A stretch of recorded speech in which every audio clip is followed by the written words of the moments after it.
think this one will be okay. Okay.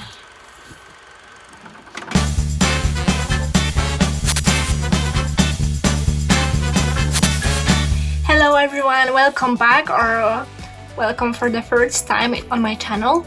I will start from saying that I am very sorry for not posting for over 6 months because I know that you kind of asked me to, but I was really busy and I hope I can make up for that. So today's video is gonna be about answering your questions basically, because even though I was inactive on YouTube for those past 6 months, I've been answering a lot of your comments and also your messages on Instagram, and I kind of started seeing patterns in your questions and kind of started understanding what you might be worried about. So I'm gonna summarize it and I'm gonna answer all of your worries today. I hope so, at least. Question number 1. Is KAIST scholarship really for everybody? What's the trick? So I get that question a lot because you probably think like, wow, that really sounds like a scam on the internet. But yeah, there is no trick. Basically, if you want to understand it better, then Korea is a very well-educated country and their priority is also education. And you can see it because it's really high developed technological country. So basically what they do is give a lot of money to KAIST. I mean, as a government, they just invest in science, right? So KAIST, as one of the best universities in Asia in science and technology, if not the best, it gets a lot of money, of course, and it's visible in the labs because, for example, chemistry labs are very well developed, and like the equipment in everywhere is very expensive, and I don't know, the dormitory price is lower because of the government money. So those government money also support the scholarship for the students because they understand that, for example, many countries have lower cost of living, so when they want a student from such country, then they also have to give them good conditions. That's why they offer such generous scholarships. So there's no trick, it's just South Korea, a country that invests in education. That's really just smart movement, I guess. And for those who don't know, the KAIST scholarship is 350,000 won per month, and it covers like food and like monthly necessary things. I'm gonna make one day, I promise, a better video about finances in KAIST, but that's not today, so I'm sorry for that. Question number 2. Are the KAIST classes taught in English? Because I've read somewhere it's not really in English, and I had heard that some professors just say they don't want to do English. Yeah, so I heard that sometimes, and I kind of understand where it came from, but it's not true. I mean, maybe there were such cases in the past, but kind of you need to remember that KAIST is a new university and it's still developing every day, and they basically promise you that you will graduate by taking classes only in English, and that's for everyone. And like, I think that everyone can confirm that. There can be some older professors that used to just be too lazy to do classes in English, but that's basically illegal for them. I mean, they cannot do that. And yeah, KAIST promotes itself saying that 80% classes are in English at least, and I think that's true. All the major required classes are in English. Yeah, so there's no problem like that. If the classes are in Korean, it's always said on the syllabus, and most classes that are in Korean, they're humanity classes. So basically, they're for students who want to take class in Korean, probably Korean students, for example, if they don't feel confident in English, and that's completely okay. So there is no problem with English classes in KAIST. Maybe in smaller departments there can be cases where professor is like, oh, you're the only international in this class, you know, that kind of feeling, but still he has to do English. And if he doesn't, you can basically report him. So if I were professor, I wouldn't even try, I guess. So yep, that's my answer. And another thing is that before midterms and before finals, you evaluate it to your professor, and if the class is said to be in English, you can answer like, is the class in English? Are materials in English? Like, professor can say the same thing in Korean, of course. Like, let's say there's some word that is like in English and he wants to tell Korean students the word in Korean so they understand it better. That's kind of okay because that's just basic translation. But if he says something extra or just basically more to Korean students, you can write it in your report and it's taken seriously. So there is no summary, there is no problem of English classes. They're all in English. It's a English-speaking university. This is a research university. You have to speak English. Question number 3. I got invitation to KAIST interview. What should I expect? I sometimes get this question, but my first answer is, if you didn't get interview with KAIST, don't worry. Most people don't. The interview is only for some people. I don't know what's the reason for the interview. But basically, when you prepare for the interview, you have to expect some calculus questions. Basically, they just give you a couple of calculus questions. So, study calculus before you do the interview. Don't be stressed. From what I talked to other people, most of them didn't finish all tasks during the interview. And also they ask like one personal question usually. If I'm gonna give my personal advice to you for interviews, because I guess I'm good at interviews, to be honest. Remember, they want to see what's in your brain. So even if you don't come up with solution, tell them what you're trying to do. Show them all steps. Show them your thinking. That's what you have to do. And like, I remember just being communicative. So they don't only want to know you have skills, because I mean, they can probably see like, oh, you have some certificate or some good score. You have skills, but they want to see your communication. If you're gonna do research, you have to communicate with people. So they wanna see that, because that's who they are gonna admit or not, right? So that's my advice, be communicative.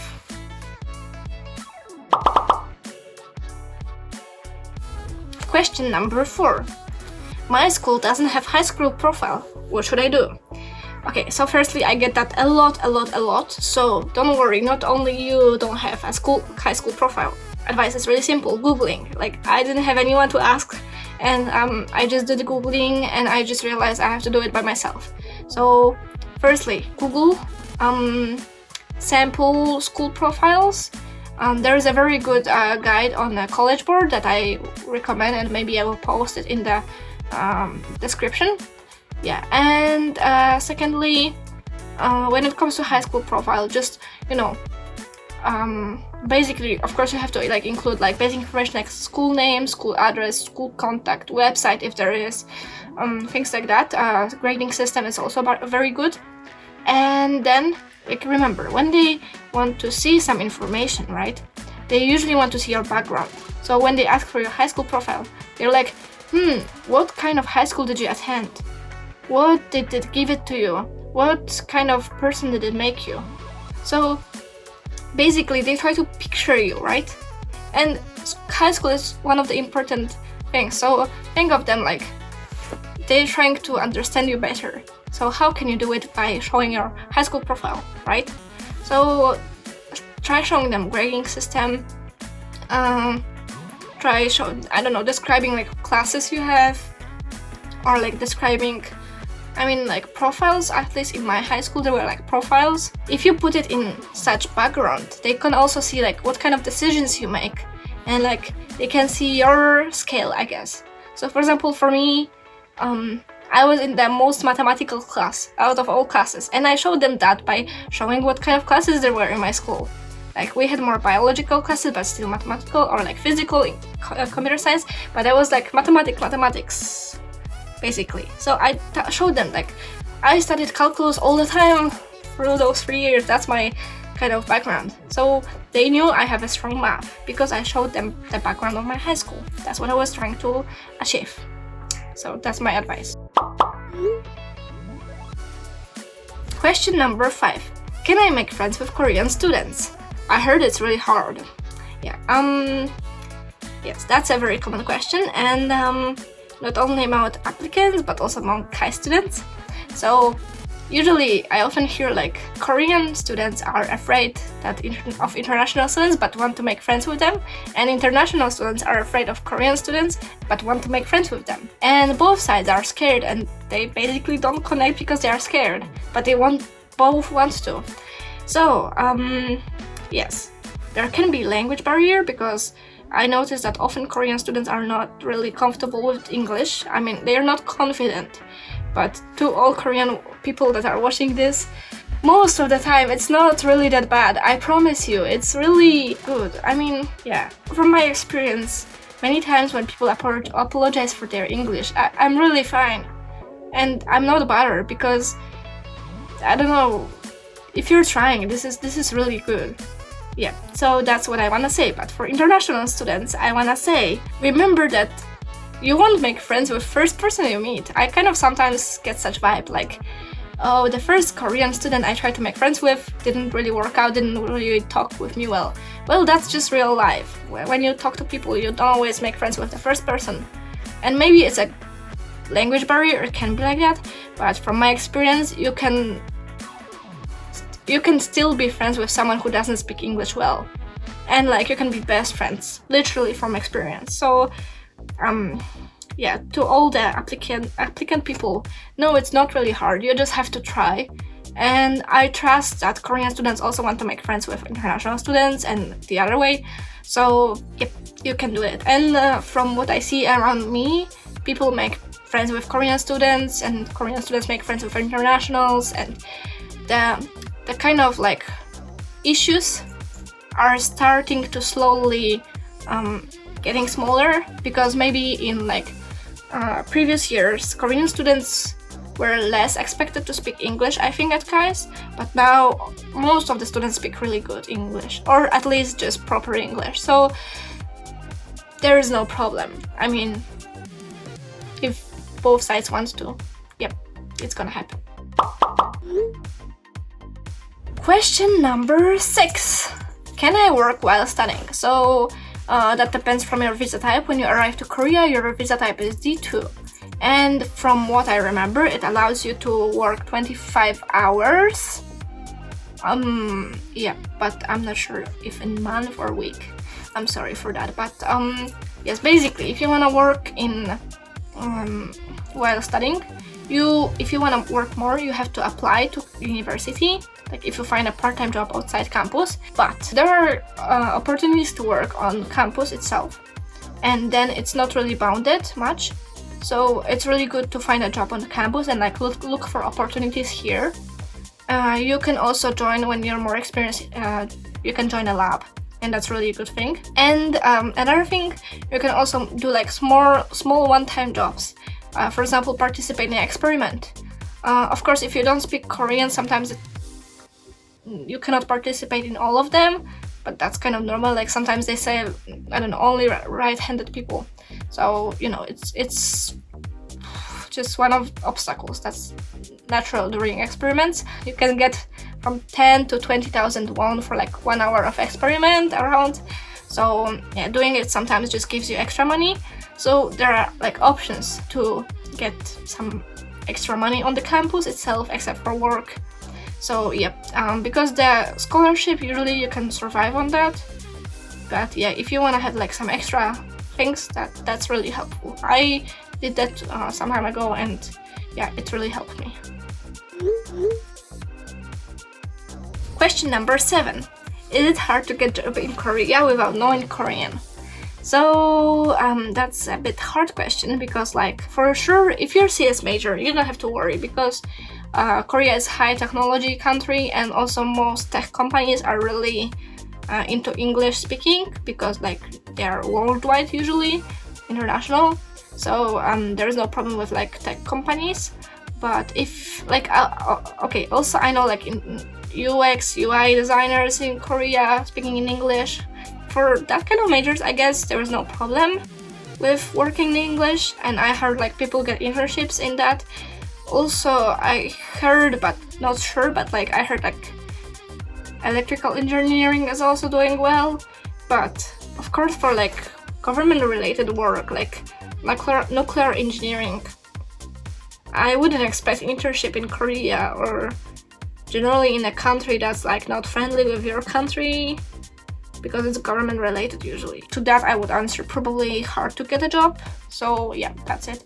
Yeah, but basically if your job is popular job, I mean like, I don't know, computer science I guess, or like a job that's just international, like if you want to work at lab, then probably it can be highly related to funds and government and like research in the country. So if you wanna work in chemistry lab in Korea, I don't really know much, but there can be probably issues. I mean, because those are kind of government related often things, but not always. There are of course companies you can work for probably. Question number 8 and the last one. Can I survive without Korean? Well, yes, you can. I mean, who's telling you not to?